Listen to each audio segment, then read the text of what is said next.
Yo, what's up?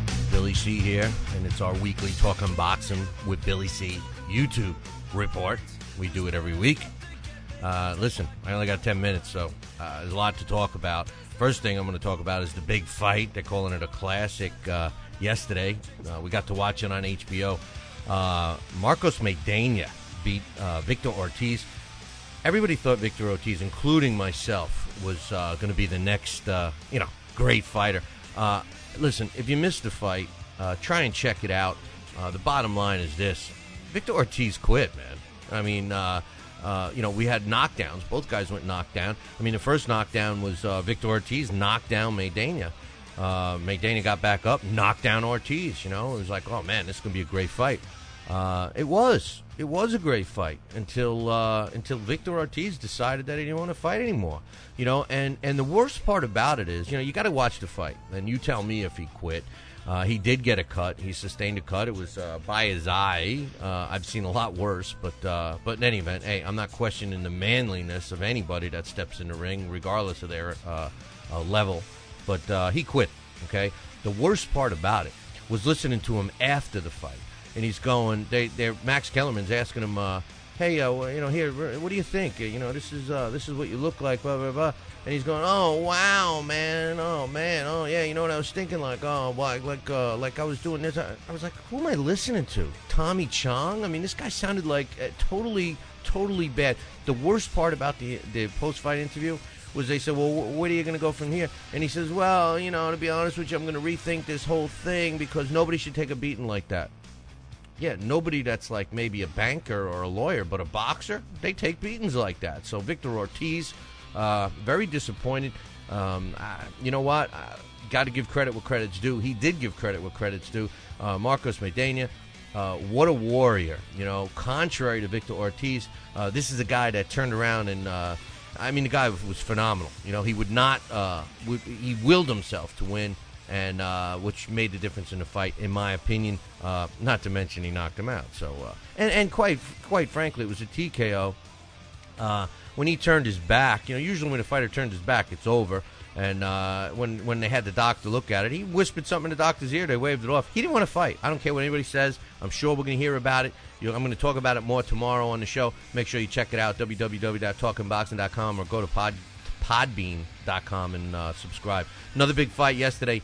Arthur Abraham, he continued his assault on the middleweight division. Bottom line with Arthur Abraham is this. He's a great fighter. I mean, I love Arthur Abraham. I love watching him. The problem is that he's too slow of a starter. When he steps in with a guy like Kelly Pavlik, he may not fare too well against a fast starter or something like that. All I can say is if Arthur Abraham is truly going to control the middleweight division, he's saying he's having a hard time making the weight. Most likely going to move up in weight to 168. A lot of good fights there for him. Bottom line is this. He's got to start off a little quicker. He's not going to get the decisions, and you can't count on a knockout because anytime a fighter wins the early rounds, especially first 4 or 5 rounds, they can go on and coast to a win, I should say. So Arthur Abraham, you got to work on that. Other than that, great power. I love his defense. He's got to be the best middleweight out there. I mean, Kelly Pavlik, I know he's got rumors he's been boozing it up a little bit, but the bottom line is if he can stay off the beers or whatever he's drinking and, make this fight happen, that's the fight we want to see. Where rumors is that Pavlik's going to fight Felix Sturm, and then maybe the winner will fight Arthur Abraham. Quite honestly, Arthur Abraham, he's in the driver's seat, in my opinion. He's the better of all three.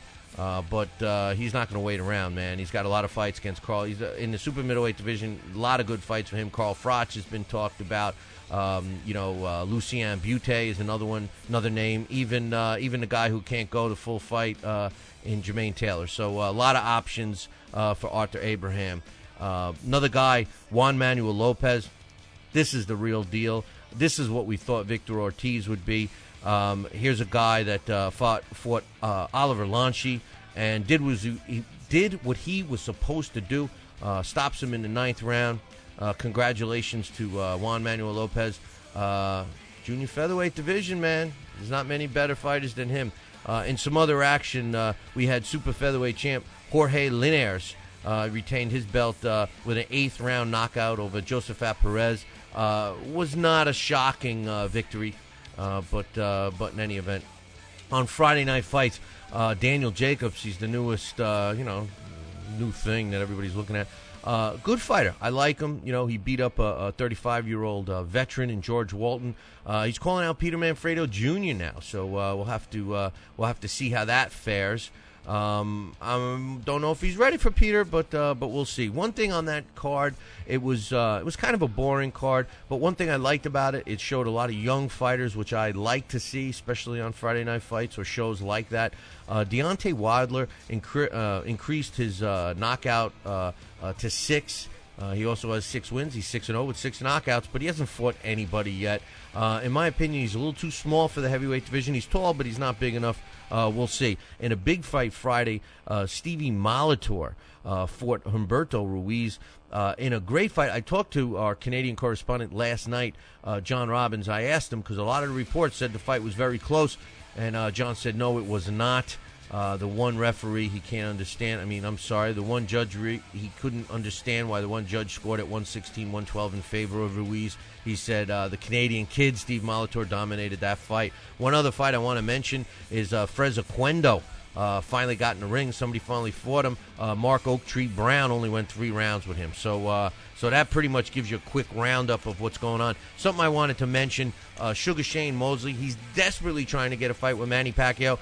He's offered him $20 million. But the bottom line is this. Freddie Roach asked him one simple question. Sugar Shane, who I love, I mean, hey, let's face it, I like Sugar Shane Mosley, always have. Freddie Roach asked him one question. Sugar, can you get to 144? Sugar says no. He says, we can't fight you. End of story. As much as I love Manny Pacquiao, as much as I think he's the best pound-for-pound fighter out there, you got to give him a break. He can only go up to 144 pounds. So that takes care of that. One last thing I want to mention. If you're in the Hackensack, New Jersey area on June 30th, which is this Tuesday, stop by the Hackensack PAL. It's on 284 Hackensack Avenue in Hackensack, New Jersey, and look at Bobby Gunn Open Workout. Tell him Billy C sent you. Definitely want you to check that out. That pretty much wraps it up. One more kudos I want to give out to my main man, Marty Mulcahy. He's a contributor for our show on Fridays. The guy hit that fight right on the head. He picked Marcos Maidana over over Victor Ortiz. And that's why we have the best on our show. If you've never seen the show, tune in Monday through Friday from 6 to 7:30 a.m. Eastern Time, www.talkinboxing.com. I'll spell it TALKINBOXING, or go to podbean.com, search talkinboxing.com, and subscribe to the podcast. It's $15 for the year. That concludes our show. Make sure you tune in this week to the Talking Boxing Show, and don't forget the YouTube show next week. Ciao.